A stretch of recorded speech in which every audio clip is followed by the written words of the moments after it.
Não existe simplesmente nenhum único governante no mundo de hoje que tem esses números. Isso. Nenhum. Na esquerda, na direita, jovem, recém-eleito, disputando a reeleição, não existe um único chefe de governo no mundo de hoje que tem 85, que tem 80, que tem 75%. O governante mais bem avaliado do mundo hoje é o Modi, o Da Índia. de governo da Índia, que está disputando uma reeleição, e a eleição lá demora 6 meses, Mês.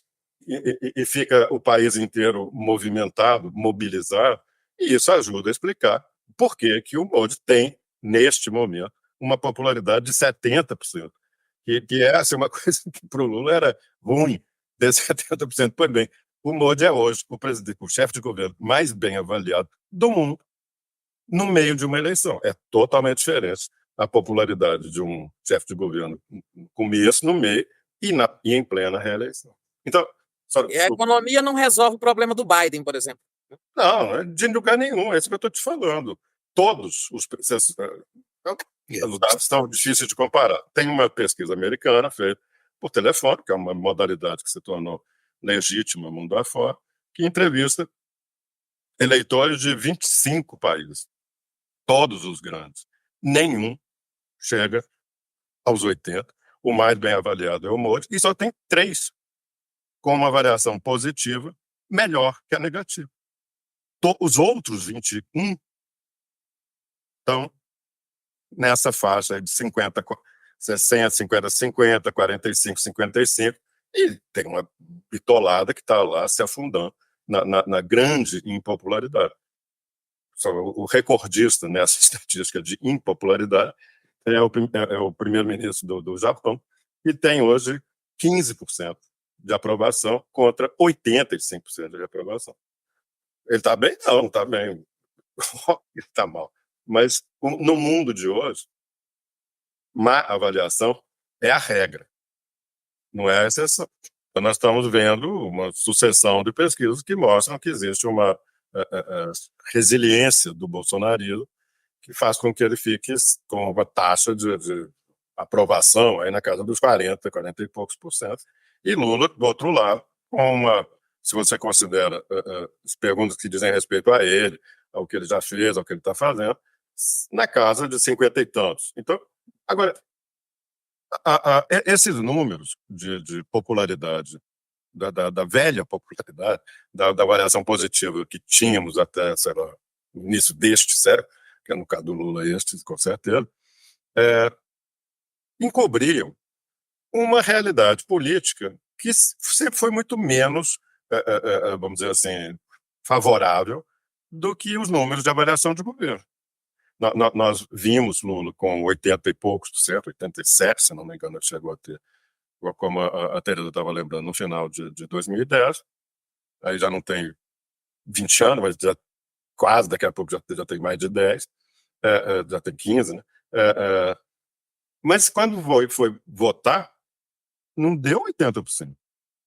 Na hora de votar, o PT nunca chegou a 60%. Chegou a 60% do voto válido. Se medir em função do universo do eleitorado, o PT nunca chegou perto desses números. Hoje, quando você faz essa pergunta, você está satisfeito com o governo Lula? O cara diz não. No entanto, essa mudança no comportamento, nas respostas, nas atitudes, nunca foi tão acentuado como, nunca foi tão pouco acentuado como é no voto. 59% de voto contra 41%. Na hora que você vai ver no voto, o PT nunca fez menos que 45% e nunca fez mais que 59%. Então, é nessa faixa de 15%, 14% que está o pior momento do PT e o melhor momento do PT. No pior momento do PT, que foi a eleição do Bolsonaro no segundo turno, o Haddad teve 45% do voto. Com pouca coisa mais ele empatava e não perdia para o Bolsonaro. O Haddad, com Lula preso, com o TV Globo soltando os cachorros, com Lava Jato, com tudo. Então, o voto é diferente de avaliação. Comportamento é diferente de opinião. Uma coisa é eu dizer assim, tá bom. Outra é eu ir lá e apertar na maquininha. Então, nunca tivemos um momento em que, no comportamento político, o Brasil tivesse uma larga predominância de votos na esquerda, de votos no PT e no Lula, que isso teria se perdido aí ao longo do tempo por um conjunto de fatores. Porque nessa lista dos caras que estão bem, tem o Moro e logo depois tem o presidente do México, o López Obrador, que está num processo de eleição, a candidata dele é franca favorita a ganhar, será a primeira mulher a presidir o México, e todo mundo no México considera favas contadas que ele vai bater a pessoa. Você sabe o que o López Obrador faz todo dia? Ele faz uma entrevista com a imprensa. Direta, né? Que dura 2 horas. 2 horas. 2 horas e 15, 2 horas e meia, todo dia. É isso aí. Se você quiser ver no YouTube, você vê o que ele falou hoje. Exatamente. E ele fica, ele recebe a imprensa, recebe representantes de sociedade civil, é uma coisa organizada, não é aquela palhaçada de curralinho do Bolsonaro. É organizado, tem pauta, tem perguntas relevantes das pessoas. E ele sabe quando ele começou a fazer isso? No primeiro dia de governo. Exato. E ele está terminando o governo, eu não sei quantos foram, mas 6 anos. Se ele fez, vamos dizer, 200 por ano, que é 7.000 aparições de 1 a 2 horas todo dia na televisão. Quer dizer que todo mundo fica acompanhando ele? Não. Mas ninguém pode dizer qualquer coisa a respeito do que o governo fez ou está fazendo, sem se referir ao que ele fala. Ele fala de tudo que o governo faz. E ele fala... O comunicador do seu governo, né? Então, pronto, para lembrar... O Chaves fazia isso, né? O Requião aqui no Paraná também tinha algo próximo, não era exatamente com essa cotidianidade do López Obrador. O negócio do Lopes chama manhanaço. Manhanaço, exatamente. Uma manhãzona Isso.